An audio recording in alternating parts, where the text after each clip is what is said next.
buenos días, profesor y compañeros. Hoy mi grupo, conformado por David Special y mi persona José Castro, tiene el agrado de presentarles nuestro video acerca del proceso de manufactura del cepillado. Bien, como primer punto vamos a dar una pequeña introducción a esto. Existen muchos tipos de máquinas de herramientas, cada una con una función y uso en específico. En esta oportunidad se hablará de la cepilladora, que es capaz de aplanar o alisar una superficie metálica dependiendo de su longitud y grosor. Estas máquinas operan mediante una traslación de la pieza que se afirma lentamente con una cuchilla para darle el terminado adecuado. Este tipo de máquina es muy común en la industria de fabricación de piezas metálicas y se viene usando desde la revolución industrial hasta la actualidad. Vamos a dar un pequeño concepto de esto, y se entiende por cepillado como el maquinado de superficies para el arranque de vituras obtenidas por el movimiento de corte presentadas por la herramienta o pieza. El cepillo hace un corte pasando una herramienta de una sola punta por la pieza de trabajo. La herramienta de cepillo se desplaza con un movimiento recíprocamente sobre un solo eje, mientras que la pieza de trabajo se mueve pasando por la herramienta ya sea horizontal, vertical o rotacionalmente respecto al movimiento de la herramienta. Algunos consideran el cepillo como una máquina herramienta obsoleta, y es cierto, ya que en la actualidad una gran parte del trabajo que se acostumbra a hacerse con el cepillo se hace con la fresadora. Sin embargo, sigue siendo una herramienta muy versátil que puede realizar una gran variedad de trabajos de maquinado. Por esta razón se le ve con bastante frecuencia en lo que vienen siendo los talleres de maquinado. El siguiente punto son la clasificación de las cepilladoras. Vamos a clasificarlas primero de acuerdo con sus características de construcción, y para esta primera tenemos lo que viene siendo el bastidor doble. Una cepilladora de bastidor doble tiene una bancada grande y pesada sobre la cual la mesa se mueve en un vaivén sobre guías. La bancada tiene que ser una longitud algo superior al doble de la mesa. Dos bastidores verticales pesados están montados cerca del centro de la mesa, uno a cada costado de la bancada. El segundo es de lado abierto. Una cepilladora abierta, como la que se muestra en la figura, hace posible vencer la limitación de espacio entre las columnas, como en el caso de la cepilladora del tipo doble bastidor. Algunas cepilladoras abiertas son convertibles, siendo posible agregarles un segundo bastidor a la bancada si se desea convertir en un cepillado de doble bastidor. El tercero es para cantear planchas. La cepilladora para cantear planchas o de bordes es una máquina herramienta diseñada especialmente para el cepillado de bordes de máquinas. Estas cepilladoras de trabajo permanecen fijas durante el maquinado, y las herramientas describen un movimiento de vaivén llevado por un carro móvil montado lateralmente. La herramienta de corte puede ser movida vertical o horizontalmente en su soporte, y esta puede ser girada de forma tal que el corte ocurra en dos direcciones del recorrido del carro. Y por último, en esta sección vamos a hablar del tipo foso. Este es otro tipo de cepilladora en la que el trabajo permanece estacionario y la herramienta efectúa un movimiento oscilante. Cuando se debe cepillar una pieza de gran tamaño, el uso de la cepilladora doble bastidor requiere una bancada sumamente grande, y el peso de la pieza del trabajo dificulta el movimiento del vaivén. Por esta razón, vamos a hacer una clasificación que es de acuerdo con el tamaño y la forma de la pieza. Vamos a empezar con la cepilladora de dos montantes. Se componen principalmente de una bancada de fundición. A los lados se levantan dos montantes, uno a la derecha y uno a la izquierda. Sobre la bancada van las guías para el desplazamiento de la mesa que se deben llevar para trabajar. Estas pueden trasladarse con un movimiento alternativo de avance y retroceso. Entonces, los montantes llevan a las guías laterales para el desplazamiento del travesaño, que pueden regularse en altura media, y la rotación de la simultánea de dos huesillos son visibles para lo que vendría siendo las guías del montaje. A lo largo de dicho travesaño pueden deslizarse a su vez un carro que lleva el carrillo porta herramientas y que realiza el movimiento transversal intermitente según los desplazamientos proporcionales obtenidos al final de la carrera de retroceso de la mesa. El segundo es una cepilladora de un montante que se emplea para el planeado de superficies de piezas muy grandes que no cabe en dos montantes. Tiene un ariete horizontal que se mueve de forma recíproca a la velocidad del corte, y el cabezal con portaherramientas en el frente del ariete soporta una herramienta de corte, y la longitud y la posición de esta pueden ajustarse de modo que la herramienta pueda habilitarse para cualquier tipo de trabajo. Y por último tenemos la mortajadora circular o vertical. Este tipo se realiza un movimiento rectilíneo principal en dirección vertical. Y en estas el bastidor y la bancada están atornilladas entre sí o fundidas en una sola pieza. Tiene un ariete vertical y normalmente una mesa giratoria.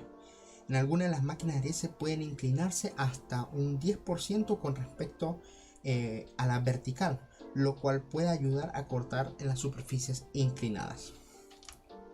El siguiente punto que vamos a tocar son las partes de una cepilladora. Y vamos a empezar hablando de la base, que es la que soporta toda la maquinaria de la parte superior y donde se vamos a realizar los diferentes tipos de trabajo con todos sus accesorios y componentes entre sí. En sí es una columna de hierro macizo.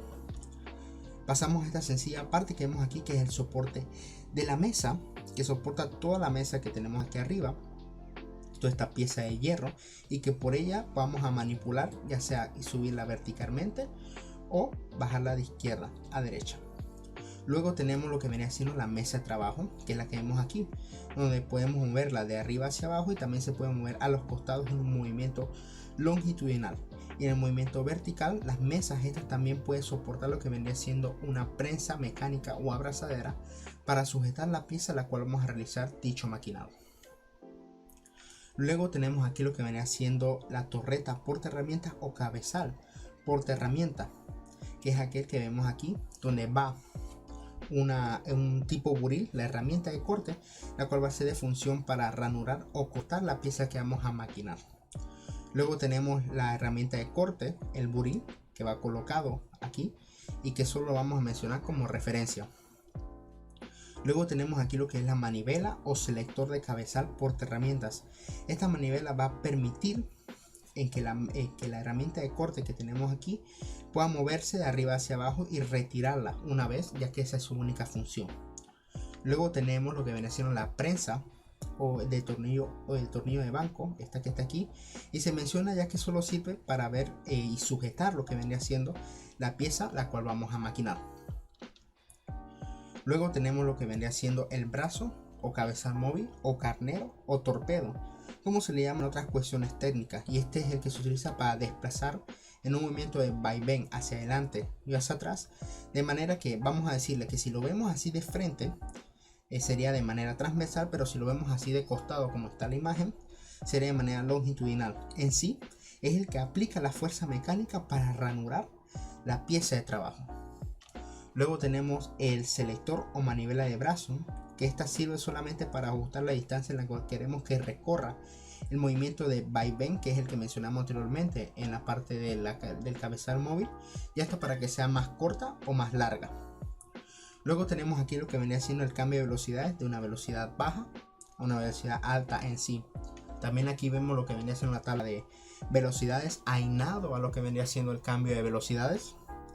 Y luego tenemos aquí lo que vendría siendo la columna o la bancada, que está unida a la base y es la que soporta lo que vendría siendo el brazo, el cabezal móvil y todos los demás accesorios que tenemos en la parte superior. Y ya por último tenemos el motor eléctrico que está dentro aquí, entre lo que vendría siendo la columna o la bancada, dentro de ella, dentro de la máquina, y pues sin él lógicamente no vamos a poder encender la máquina, ya que es el corazón, es el que le da el poder a toda la maquinaria. Ok, ahora hablaremos sobre los tipos de movimiento. El movimiento principal o movimiento de corte. Este es realizado por el útil de cepillar. Se distingue entre carrera de trabajo y carrera en vacío. La viruta es arrancada durante la carrera de trabajo y por medio de la carrera en vacío, también conocida como retroceso, el útil vuelve hacia atrás sin arranque de viruta. Ambas carreras juntas constituyen la doble carrera. Luego tenemos el movimiento de avance. Es intermitente y es el que da lugar al avance. Para cepillar en dirección horizontal, la pieza ya sujeta que se va a trabajar es movida contra el útil. El cepillado vertical es el útil que mueve contra la pieza. Luego tenemos el movimiento de ajuste o también conocido como penetración. Sirve para graduar el espesor de la viruta. En el cepillado horizontal se obtiene generalmente mediante el movimiento del útil en altura y el cepillado vertical por el movimiento lateral de la pieza que se mecaniza.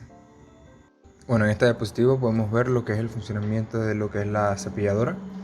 Y a la mano derecha tenemos lo que es el movimiento de corte y retroceso, como es el funcionamiento de estos mismos.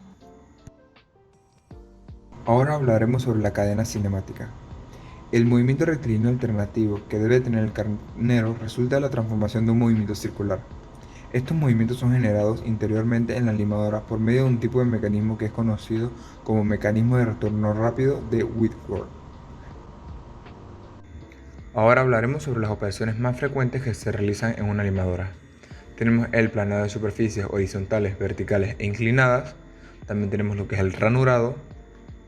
Tenemos lo que es el perfilado para formas que se pueden realizar como trabajos típicos de la limadora. Estos son el mecanizado de cola de Milano, el labrado de superficies cónicas y el tallado de piñones cónicos para montajes espaciales.